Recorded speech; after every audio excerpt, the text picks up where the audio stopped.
그러니까 예수님께서 오늘 본문에서 네 것 내 것 말씀하시는 거예요.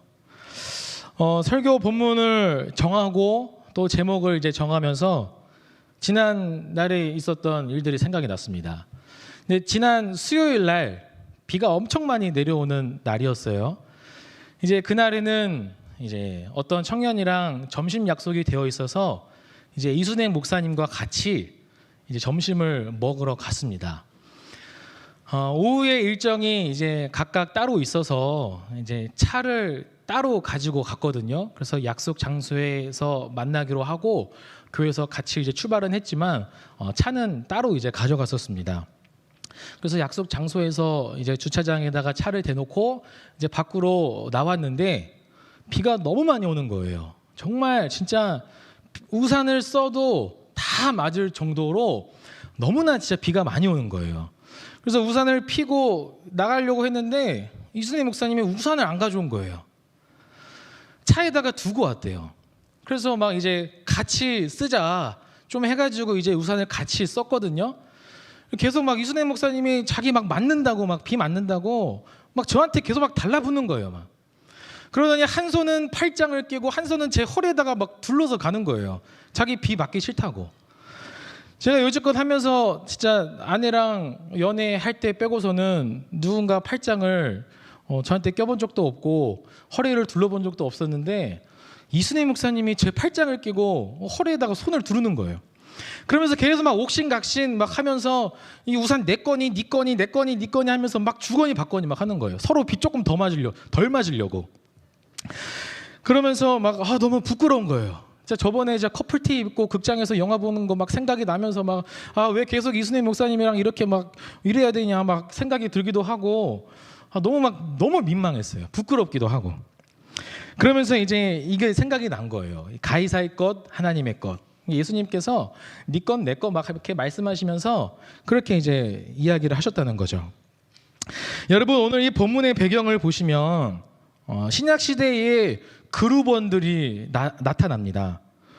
신약 시대를 우리가 올바르게 잘 이해하기 위해서는 이런 어떤 배경들에 대해서 그리고 문화들에 대해서 좀 이해하는 것이 필요한데 특별히 그룹원, 그 그룹원을 잘 이해를 하면 굉장히 본문을 이해하는 데 도움이 됩니다.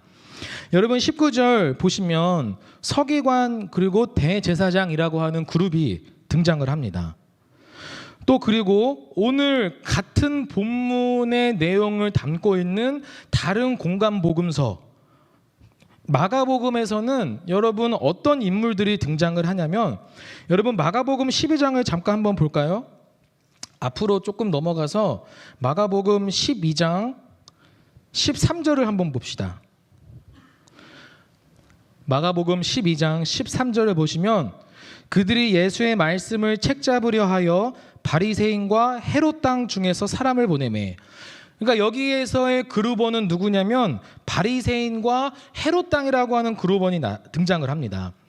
그러니까 지금 이 본문의 내용의 중심에 예수님을 중심으로 하여 지금 그룹원들이 둘러싸여 있는데 그 그룹원들이 누구가 있었냐면은 서기관, 대제사장, 그리고 바리새인, 그리고 헤롯 땅. 이렇게 이 지금 네 종류의 부류의 사람들이 지금 분포되어 있었다는 거예요. 여러분 이 바리새인이라고 하는 사람들은 어떤 사람입니까? 굉장히 열렬한 민족주의자예요. 왜냐하면 이 처음 바리새파가 만들어졌을 당시에는 우리가 이 로마로부터 독립을 해야 되겠다. 그러려면 우리는 순수한 신앙의 바탕 위에 하나님의 말씀을 잘 지키고 하나님의 뜻 가운데에 올바르게 살다가 보면 언젠가 하나님께서 우리에게 은혜를 베풀어 주셔서 이 로마로부터의 이 독립이 이루어지지 않는가 하는 그런 마음으로 처음에 만들어진 이 종파가 바리새인들이에요. 그리고 여러분 헤롯 땅은 어떤 사람들이냐면은 당시 이 유대의 총독이 있었는데 그 총독이 이제 헤롯이었어요. 근데 이 헤롯을 중심으로 하여 헤롯 당원들이 만들어지는데 이들은 로마의 환심을 사기 위해서 만들어진 정치적인 집단이에요. 그러니까 친로마적인 성격을 가지고 있는 사람들이죠.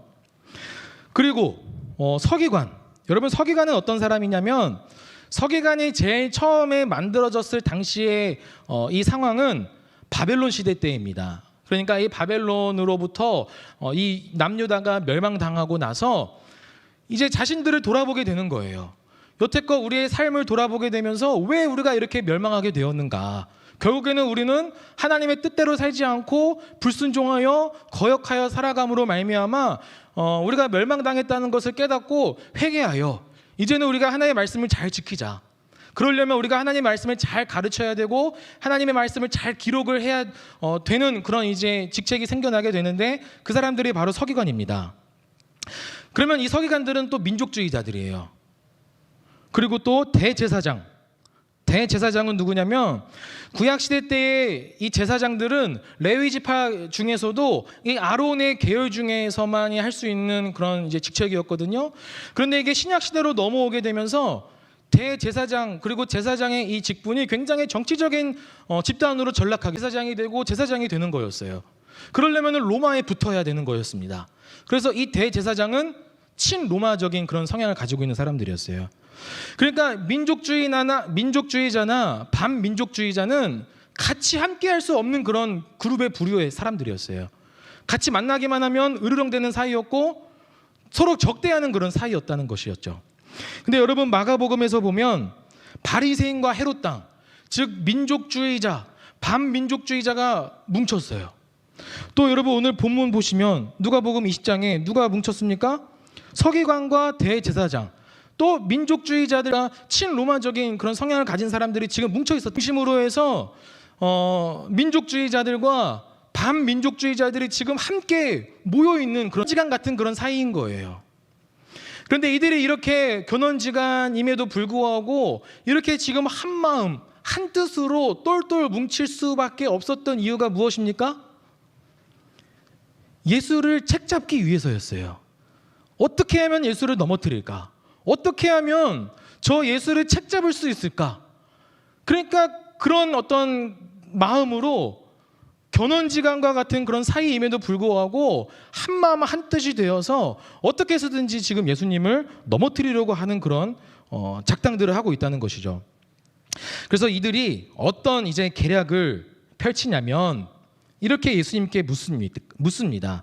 예수님, 가이사에게 세를 바치는 것이 옳습니까? 아니면 옳지 않습니까? 이 질문에 대해서 예수님은 그 의도를 파악하셨어요. 한 번에 23절을 보시면 예수께서 그 관계를 아시고, 그러니까 이 부류의 사람들이 정말 어떤 순수한 마음으로 궁금해서 물어본 것이 아니라 이 예수를 책잡기 위한, 나를 지금 넘어뜨리려고 하는 그런 지금 질문이나 하는 것을 아셨다는 거예요. 그런데 이렇게 질문을 한 그 이들의 이 의도는 어떤 의도였냐면, 즉 이것이었던 거예요. 그러니까 예수님을 가리켜 예수님은 민족주의자입니까? 아니면 친로마적인 사람입니까? 이렇게 물어보는 거랑 똑같은 거였어요. 그러니까 당시 주위의 많은 백성들과 또 민족주의자들과 반민족주의자들과 같이 있는 모든 그런 상황 가운데에 예수님한테 이렇게 물어보는 거예요. 예수님은 어느 편입니까? 예수님은 우리 유대의 편입니까? 아니면 저 로마 편입니까? 왜냐하면 가이사에게 세를 바쳐야 된다라고 이야기를 하면 그것에 반하는 유대인들이 굉장히 막 분노를 이제 들끓 거예요. 근데 하지만 반대로 가이사에게 세를 바치지 않아도 된다라고 이야기를 하면 또 반대로 친로마적인 성향을 가지고 있는 사람들이 굉장히 또 뭔가 어떤 분노가 가득할 거라는 거죠. 그래서 예수님은 이 질문에 대해서 반드시 어떤 답변을 해야만 했었습니다. 그런데 예수님께서 어떤 답변을 하십니까? 24절, 25절, 24절에서 25절. 덴나리온 하나를 내게 보이라. 누구의 형상과 글이 여기에 있느냐? 대답하되 가이사의 것이니이다. 이르시되 그런즉 가이사의 것은 가이사에게, 하나님의 것은 하나님께 바치라 하시니. 그러니까 궁극적으로 오늘 본문의 이 핵심은 가이사의 것은 가이사에게, 하나님의 것은 하나님께 바치라는 거였어요. 여러분, 이 예수님께서 말씀하신 이 말씀은 어떤 의미를 담고 있을까요? 어떤 의미이길래 어떻게 해서든지 예수님을 책잡기 위해서 한 곳에 모인 이 사람들이 단 한마디도 하지 못했을까요? 26절 보시면 그들이 백성 앞에서 그의 말을 능히 책잡지 못하고 그의 대답을 놀랍게 여겨 침묵하니라. 그러니까 이들은 예수님의 하신 말씀을 알았기 때문이죠. 깨달았기 때문이죠. 그러니까 침묵할 수밖에 없었습니다. 그러면 예수님께서 말씀하신 가이사의 것은 가이사에게, 하나님의 것은 하나님에게 바치라는 이 말씀의 의미가 과연 무엇일까요? 여러분, 두 가지 정도로 살펴볼 수 있을 것 같습니다. 첫 번째는 무엇이냐면 가이사의 것은 가이사에게 바치는 거예요. 여러분, 이것은 무엇을 의미하냐면 예수님은 가이사를 부정하지 않으셨다는 거예요. 즉 예수님은 세상의 위정자나 어떤 세속적인 문화에 대해서 부정하지 않으셨다는 것입니다. 여러분, 이 말의 의미를 오해하지 말아야 될 것은 그렇다고 예수님께서 이런 세속적인 문화를 옳다고 여겨 주시는 것이 아니에요. 그것은 무엇을 의미하냐면 허용하시는 것입니다. 즉 세상의 위정자들이나 세상의 문화들, 세속적인 이런 모든 것들에 대해서 예수님께서 허용하신다는 거예요. 왜냐하면 우리 모든 인간은 세상의 문화 가운데 속하여 살아갈 수밖에 없는 그런 존재이기 때문이라는 거예요. 여러분, 구약성경 예레미야 29장 4절부터 7절의 말씀에서 보면 하나님께서 이렇게 말씀합니다. 제가 읽겠습니다. 만군의 여호와 이스라엘의 하나님께서 예루살렘에서 바벨론으로 사로잡혀 가게 한 모든 포로에게 이와 같이 말씀하시니라. 너희는 집을 짓고 거기에 살며 텃밭을 만들고 그 열매를 먹으라. 아내를 맞이하여 자녀를 낳으며 너희 아들이 아내를 맞이하며 너희 딸이 남편을 맞아 그들로 자녀를 낳게 하여 너희가 거기에서 번성하고 줄어들지 아니하게 하라. 너희는 내가 사로잡혀 가게 한 그 성읍의 평안을 구하고 그를 위하여 여호와께 기도하라. 이는 그 성읍이 평안함으로 너희도 평안할 것임이라. 하나님께서 포로로 끌려간 이 이스라엘 백성들에게 뭐라고 말씀하냐면 그 바벨론의 문화 속에서 살아라. 거기서 결혼도 하고 자식도 낳고 밭을 일구고 거기에서 너희들이 문화를 가꾸고 살아라. 그리고 그 바벨론을 위해서 기도하고 그 바벨론의 왕을 위해서 기도하라라고 말씀하셨어요. 그러니까 하나님은 어떤 이런 세속적인 문화나 어떤 세속적인 위정자들에 대해서는 부정하지 않으신다는 것입니다. 또 로마서에서 하나님께서 뭐라고 말씀하냐면 로마서 13장 1절입니다. 제가 읽겠습니다. 각 사람은 위에 있는 권세들에게 복종하라. 권세는 하나님으로부터 나지 않음이 없나니 모든 권세는 다 하나님께서 정하신 바라. 또 그리고 6절 7절 말씀입니다. 너희가 조세를 바치는 것도 이로 말미암음이라. 그들이 하나님의 일꾼이 되어 바로 이 일에 항상 힘쓰느니라. 모든 자에게 줄 것을 주되 조세를 받을 자에게 조세를 바치고 관세를 받을 자에게 관세를 바치고 두려워할 자를 두려워하며 존경할 자를 존경하라. 그러니까 구약 성경에서 신약 성경에서 하나님께서 말씀하시는 이 성경은 어떤 세속적인 문화에 대해서 하나님은 부정하지 않으세요. 다만 그것을 허용할 뿐이지 우리는 이런 문화 가운데 속하여 살아가는 사람들이기 때문에 그 문화에 속해서 살아가야 하는 것을 하나님께서 말씀합니다. 그래서 성경은 세상과 하나님 나라를 이분법적으로 말하지 않습니다. 다시 한 번 더 말씀드릴게요. 하나님은 세상과 그리고 하나님의 나라를 절대로 구분짓고 이분법적으로 말씀하지 않는다는 거예요. 그러니까 세상 따로 있고 하나님 나라 따로 있는 삶이 아니라는 것입니다. 여러분, 그러면 우리 그리스도인은 이 세상의 문화에 속하여 살면서 어떠한 자세로 어떤 관점으로 살아가야 되겠습니까? 여러분, 리처드 니버가 쓴 그리스도와 문화라는 책이 있습니다. 이 책에서 그리스도와 문화의 유형에 대해서 아주 잘 이야기를 해줬는데 5가지에 대해서 이야기를 했어요. 문화에 대항하는 교회, 문화의 교회, 문화 위의 교회, 역설적 관계에 있는 문화와 교회, 그리고 문화 변혁자로서의 교회. 이 5가지를 이 저자가 이야기를 합니다. 지금 이 5가지 전부에 대해서 이야기할 수는 없지만 결론을 이야기하면 우리 그리스도인은 문화 번역자로서의 삶을 살아가야 할 것을 말씀해요. 여러분, 문화 번역자로서 살아간다는 것은 무엇을 의미하냐면 우리는 이 문화 속에 살아가지만 문화에 순응하고 문화에 대응하며 살아가는 것이 아니라 이 세상의 문화를 번역시켜야 된다는 것을 말씀해요.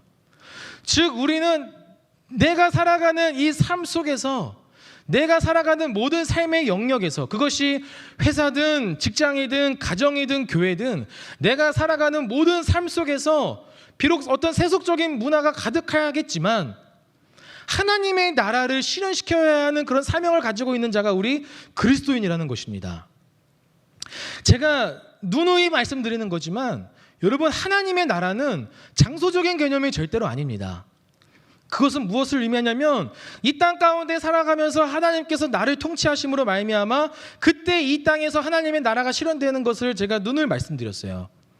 그러면 여러분이 살아가는 삶 속에서 하나님께서 여러분을 통치하심으로 말미암아 여러분의 속한 삶의 영역에서 하나님의 나라가 실현되게끔, 즉 문화를 번역해야 나가야 하는 그런 사명감을 가지고 있는 자들이 바로 우리라는 것입니다.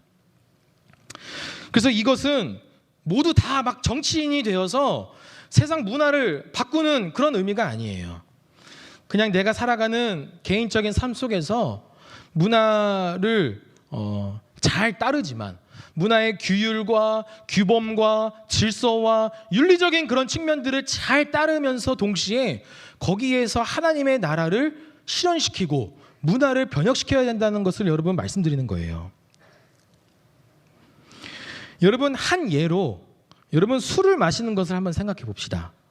여러분, 우리나라 문화는 음주 문화예요. 그죠? 술이 아니고서는 빠질 수가 없는 것 같아요. 직장에서든지 아니면 친구들끼리 있으면서 한 잔 마시는 게 기본이 돼요. 술을 안 마시면 대화가 안 됩니다. 어떤 교회에 처음 나오는 청년인 것 같은데 저한테 이런 이야기를 해요. 목사님, 수련회 가서 술 마셔요? 이렇게 이야기를 해요. 그러면서 제가 술 안 마신다 막 이야기를 이제 하면, 아니 어떻게 술을 안 마시고 놀아요? 이렇게 물어요. 여러분, 이처럼 술을 빼놓고서는 말을 할 수 없는 시대가 지금 오늘날의 시대인 것 같아요. 학교 OT만 가더라도 진짜 무슨, 제가 학교 때 보면 OT 가면은 술을 어디 괴짝을 가지고 들어오더라고요. 괴짝을 보면 야, 이걸 다 마실 수 있을까 생각을 하면서도 다 마시더라고요. 밤새 내내. 그러면서 아침에 일어나면 해장한다고 해장술 마시고. 여러분, 이처럼 우리나라는 술이 없으면 안 되는 그런 문화인 것 같아요. 여러분, 이와 같은 문화 속에서, 음주 문화 속에서 살아가는 우리 그리스도인은 여러분, 세상 사람들과 똑같이 살아야 되겠습니까? 세상 사람들처럼 똑같이 술 마신다고 우리도 똑같이 술 마시고, 술을 안 마시면은 회사에서 왕따 당하고 학교에서 왕따 당하고, 그렇기 때문에 어쩔 수 없이 마신다고 이야기를 하고, 그러면서 똑같이 세상 사람들과 구별되는 것 없이 똑같이 그렇게 술을 마시며 살아가야 되는 그런 우리들의 모습을 보면서, 여러분, 문화 번역자, 문화를 번역한다는 것은 여러분 그 문화에 순응하며 살아가는 것이 아니에요. 그런 음주 문화 같은 그런 문화를 살아가지만 여러분, 술을 안 마심으로 인해서 점차 나의 삶의 영역에서 하나님의 나라가 확장되어져 가는 거예요. 처음에는 그것이 힘들고 어렵고 사람들에게 놀림도 받을 수 있고 조롱거리가 될 수도 있는 그런 힘든 일일 수 있지만, 그것이 이제 나에게 구별되는 일이고 또 하나님의 나라를 이루어가는 그런 어떤 사명을 가지고 있는 그리스도인으로서 점차 이런 하나님의 나라를 확장시켜야 된다는 거예요. 예수님께서 말씀하시기를 하나님의 나라를 뭐라고 비유합니까? 처음에는 겨자씨 하나라고 비유해요. 겨자씨 하나는 정말 눈에 아주 작은 그런 하나이지만 그것이 훗날은 모든 공중의 새들이 다 깃들일 수 있을 만큼 아주 엄청나게 큰 그런 나무가 이제 된다고 말씀합니다. 여러분, 이와 같이 하나님의 나라는 점차적으로 그 술 한 번 안 마신 걸로 인해서 당장에 뭐가 바뀌는 게 있겠습니까?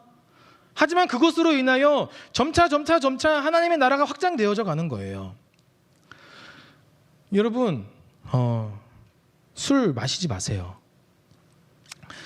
청년들이랑 이야기를 해보면 목사님들한테 아주 정말 그냥 자연스럽게 자기 어제 과음했다고, 과음해서 오늘 못 나오겠다고 이렇게 이야기하는 청년들이 다반사예요. 술 마시는 것을 부끄러워하지 않아요. 저 교회 내에서조차 목사님들 앞에서 술 마셨다는 것을 그냥 대놓고 이야기를 해요. 여러분, 그 사람들이 그리스도인입니까? 그 사람들이 그냥 하나님의 자녀라고 이야기할 수 있습니까? 여러분, 그 사람들은 교회만 다니는 종교적인 사람들이에요. 미안한 말이지만. 여러분, 우리 진짜 그리스도인은 이 문화에 대해서 순응하는 사람들이 아니에요. 문화를 변혁시켜 나가야 하는 사람들이고, 이 문화 가운데 살면서 하나님의 나라를 실현시켜야 되는 그런 사람들입니다.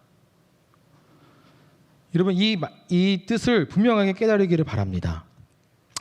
여러분, 세상 문화의 모든 어떤 규범과 규례와 질서와 이런 윤리적인 측면들을 완전히 깡그리 다 무시한 채 그냥 하나님의 나라만 바라보며 사는 자들이 아니라, 그런 사람들은 그냥 수도사에 가서 그냥 도나 닦는 그런 수도승과 같은 사람들이에요.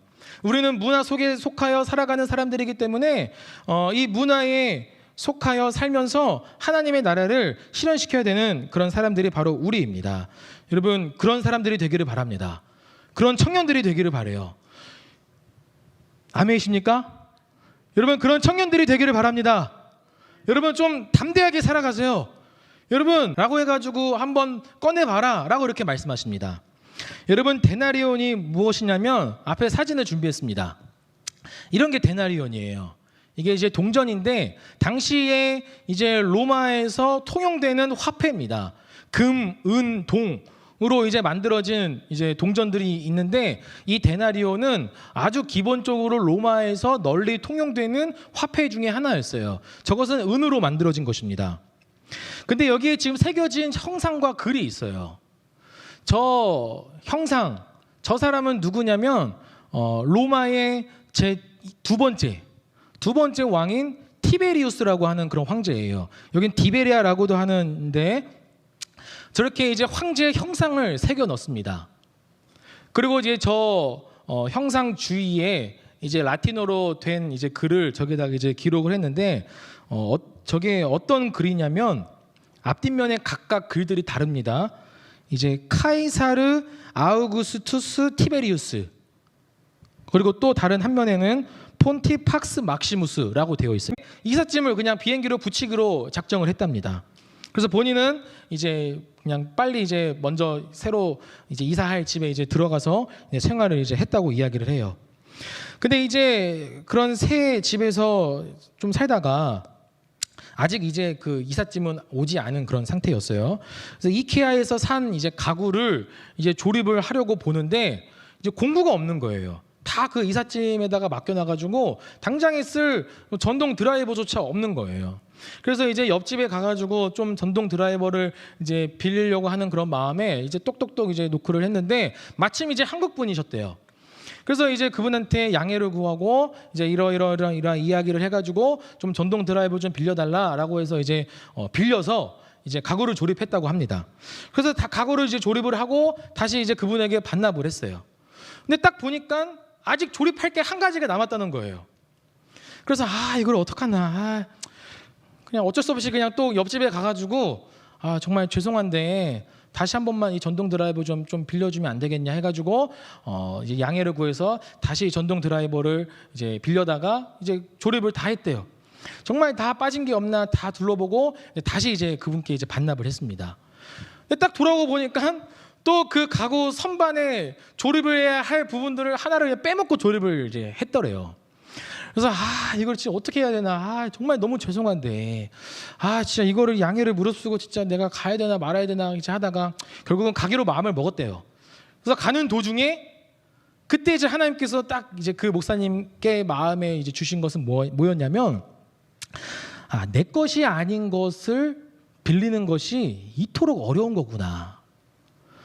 남의 것을 빌리는 게 이토록 어려운 일이구나. 하는 것을 깨달았대요. 여러분, 하나님도 마찬가지입니다. 여러분, 하나님께서 그 사람을 쓰시려고 하면 하나님의 것을 마음대로 사용하시는 거예요.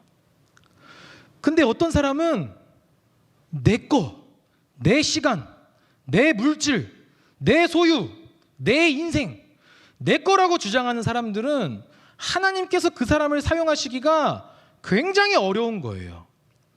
여러분, 이걸 분명하게 깨달으시기를 바랍니다. 하나님께서 사용하시는 사람은 하나님 자신의 것이어야 돼요. 그런데 하나님의 것이 아니고 계속해서 내 거를 주장하고 내 시간, 내 물질, 내 거를, 내 인생 막 이렇게 이야기하는 사람들은 하나님께서 사용을 못 하시는 거예요. 사용을 하고 싶어도 못 하시는 거예요. 여러분, 우리의 모든 것을 다 하나님께 내어드려 나는 하나님의 것입니다. 하나님, 나를 마음껏 사용하여 주시옵소서. 여러분, 이러한 믿음으로 살아가시는 여러분 청년들이 되기를 간절히 바랍니다. 여러분, 말씀을 맺겠습니다. 여러분, 한 가지 더 동전의 그림을 제가 보여드릴게요. 여러분, 이 앞에 또 동전은 오랜 시간이 지나다가 보면 앞에 이렇게 형상이 없어집니다. 잘 그림이 또렷이 보이지 않아요. 또 다른 그림 보시면 이것도 마찬가지예요. 오랜 시간이 지나다 보니까 거기에 새겨진 형상이 잘 안 보여요. 마지막 그림 보시면 이거는 정말 이게 동전이라고 할 수 없을 만큼, 이게 지금 동전인가 동전이 아닌가 할 수 없을 만큼 형상이 아예 보이지도 않습니다. 여러분, 여러분에게 새겨진 하나님의 형상은 지금 어떤 상태입니까? 나에게 새겨진 하나님의 형상은 지금 어떤 상태에 있습니까? 또렷이 하나님의 형상이 보입니까? 아니면 흐릿하게 보입니까? 아니면 저 사람은 그리스도인이 맞나 싶을 정도로 하나님의 형상조차 보이지 않으며 살아가는 사람들입니까? 여러분, 가이사의 것은 가이사에게, 하나님의 것은 하나님께 바치는 여러분 청년들이 되기를 바랍니다. 이 세상 가운데 살면서, 이 세상 문화에 속하여 살면서 이 땅 가운데 하나님의 나라를 실현시키며 살아가는 여러분 청년들이 되기를 바라요. 또 그리고 나는 하나님의 것입니다. 하나님, 나의 모든 전부를 하나님께 드리오니 주여 나를 사용하여 주시옵소서. 이렇게 늘 날마다 하나님의 형상이 또렷이 나타내지게 되는, 보여지게 되는 여러분 그런 삶을 살아가시는 청년들이 되기를 간절히 소망합니다.